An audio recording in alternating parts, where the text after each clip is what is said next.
샬롬. 자, 오늘은 디모데전서 2장 8절에서 15절 말씀을 오늘 묵상 말씀으로 생각해 보겠습니다. 오늘 본문은 교회에서 남자는 분노와 다툼을 하지 말고 거룩한 손을 들어 기도해야 할 것을 말씀하고, 여자는 겸손과 정절로 단장하고 조용히 순종함으로 배워야 함을 말씀하는 내용입니다. 먼저 8절을 보면, 그러므로 각처에서 남자들이 분노와 다툼이 없이 거룩한 손을 들어 기도하기를 원하노라 라고 말씀합니다. 바울은 교회 안에 있는 남자 성도들에게 분노와 다툼으로 교회 생활을 하지 말고 거룩한 손을 들어 기도하라고 권면하고 있습니다.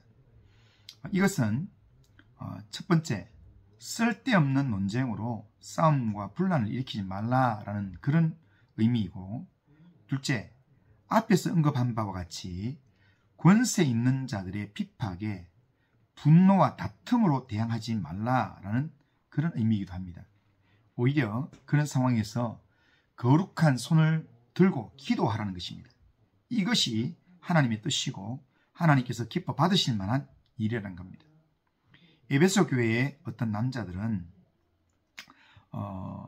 거짓 교사들의 영향을 받아서 허탄한 신화와 족보 이야기에 마음을 쏟으면서 변론을 하고, 그러다가 서로 분을 내고 다투는 삶까지 살았다라는 겁니다. 이런 자들에게 대해서 바울은 분노와 다툼을 버리고 오히려 거룩한 손을 들어서 기도하는 일에 힘써라 라고 권면하고 있는 것입니다. 우리는 분노하고 다투는 일에 힘 빼지 말고 경건하게 살면서 모든 사람을 구원하기 위해 기도하는 일에 열심을 내야 합니다. 이것이 하나님께서 기뻐하시는 일입니다. 그리스도인으로서 우리가 세상을 향하여 할 수 있는 가장 좋은 대응은 기도하는 것입니다. 기도로 모든 것을 하나님께 맡기는 것입니다. 우리가 하나님께 모든 것을 맡기며 기도하면 하나님께서 기도하는 우리를 위해서 놀라운 능력으로 실히 일하시는 것입니다.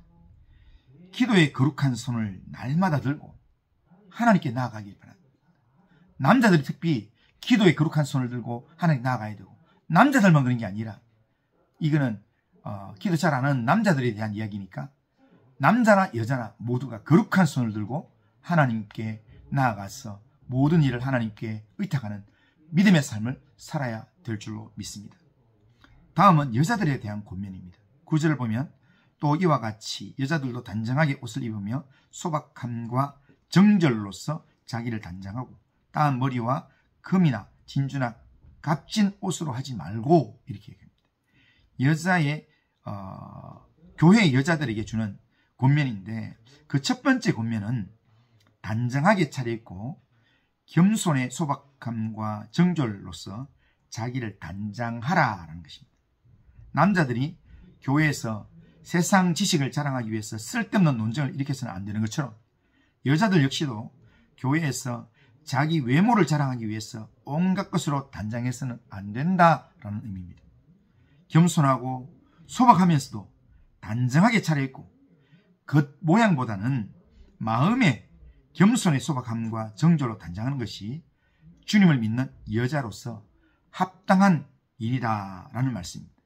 그리고 따은 머리와 금이나 진주나 값비싼 옷으로 치장하지 말라라는 것은 교회에 나올 때 귀금속으로 요란하게 치장하지 말라는 말도 되겠지만, 그보다 당시 에베소에 있던 다산의 여신 아데미의 예배 축제, 아데미 축제 중에 난교 파티나 술잔치가 있었는데, 그때 함께 참여하는 신전 창기들의 복장이 바로 따은 머리와 금이나 진주나 값비싼 옷으로 치장하는 것이었습니다. 그러기에 데살로니가전서 5장에서 이야기하는 것처럼 악은 그 모양이라도 버리라 라는 말씀처럼, 하나님께 예배드리는 여자들은 이방 신전의 여자들의 그 복장을 흉내조차도 내지 말라라는 그런 의미로 볼 수 있습니다. 오로지 우리 예배를 통해서 영광 받으실 하나님을 바라보면서 하나님이 기뻐하실 내면의 단장을 하고 하나님을 경외하는 믿음으로 하나님을 섬기는 것. 그것이 또한 바울이 요청하는 내용입니다. 그리고 11절 12절에 보면 여자는 일체 순종함으로 조용히 배우라. 여자가 가르치는 것과 남자를 주관하는 것을 허락하지 아니하노니 오직 조용할지니라 라고 말씀합니다. 이 구절이 여자들은 교회에서 드러나게 활동해서는 안 된다라는 의미로 해석되어서는 안 될 것입니다. 바울은 결코 교회에서 여성의 활동을 싫어하는 사람이 아니었습니다. 바울이 감옥에 갇혔을 때 큰 위로를 받았던 브리스길라와 아굴라 부부를 말할 때 바울은 항상 브리스길라를 먼저 언급했습니다. 브리스길라와 아굴라. 그런데 브리스길라는 여자였습니다. 여자 브리스길라를 항상 바울이 먼저 언급했다는 겁니다. 그리고 바울의 편지 말미에 문안 인사를 하는 부분에서도 거의 대부분 여자들이 언급됩니다. 이것은 당시 교회에서 여자들의 활약이 그만큼 많았다라는 것을 의미합니다. 그럼에도 불구하고 그렇게 많았는데도 불구하고 바울이 그렇게 인정했음에도 불구하고 오늘 본문에서 바울이 에베소 교회 여자 성도들에게 아예 입을 봉하고 잠잠해서 순종만 하라고 그렇게 말하고 있다는 겁니다. 이렇게 교훈하는 이유는 당시 에베소 교회에 들어온 영지주의라는 이단 때문이었습니다. 영지주의는 영은 선하고 육은 악한 것이라는 기본 교리를 가지고 있었습니다. 이들은 선한 영적인 지식을 갖고 있으면서도 그 사람은 육의 삶은 어떻든 선한 사람이라고 주장합니다. 그러니까 선한 영적인 지식을 갖고 있으면 그 사람의 육적 삶이 어떻게 되든 그 사람은 선한 사람이다 라는 주장입니다. 그러므로 극단적인 타락의 삶을 살면서도 자기는 영적인 지식을 가졌으니 거룩한 자다, 구원받은 자다 라고 주장한다는 겁니다. 그런데 이런 영지주의의 이단을 적극적으로 전파한 사람들이 여자들이었다는 겁니다.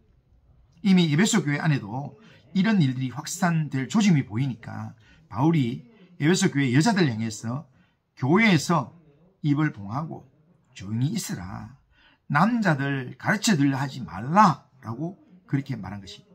그러니까 일부 여자들의 문제 행동들을 고치고 교회 질서를 바로 세우기 위해서 바울이 내린 처방이었던 것입니다. 그러기에 이 말의 핵심은 뭐냐면 남자든 여자든 하나님의 말씀에 근거한 바른 교훈을 배워야 된다는 겁니다. 하나님 말씀 안에서 바른 교훈을 배우고 하나님이 원하시는 바른 믿음의 삶을 살아가는 것, 그것이 중요하고 그것이 하나님이 원하시는 삶이라는 겁니다.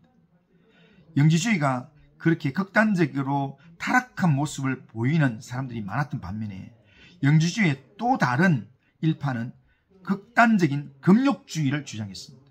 육은 악한 것이니 육의 모든 활동을 중단해야 된다라는 겁니다. 그래서 밥도 한 끼만 먹는다든지 부부 생활도 그만에 아이를 낳지 못하게 했습니다.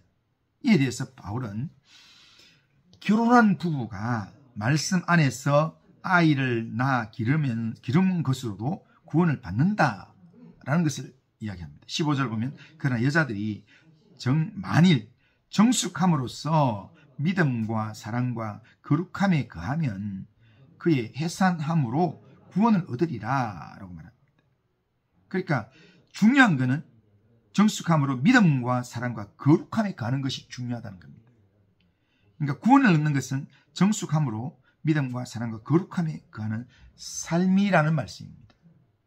날마다 정숙함으로써 믿음과 사랑과 거룩함에 거하시길 바랍니다. 하나님은 우리가 믿음에 거하길 원합니다. 하나님은 우리가 거룩한 하나님의 사람이 되길 원합니다.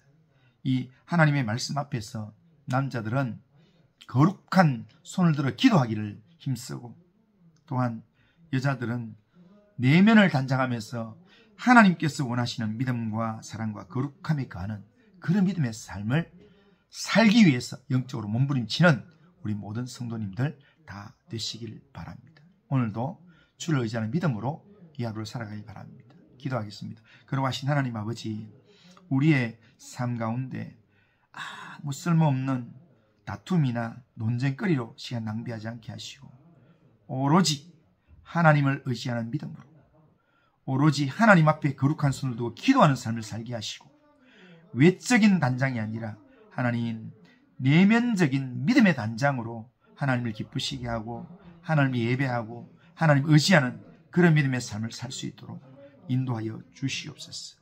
그래서 늘 믿음과 사랑과 거룩함에 거하는 그런 믿음의 삶을 살도록 인도하여 주시옵소서. 주님 의지합니다. 오늘도 우리의 삶을 주님께 맡깁니다. 주님 인도하여 주옵소서. 예수님의 이름으로 기도드리옵나이다. 아멘.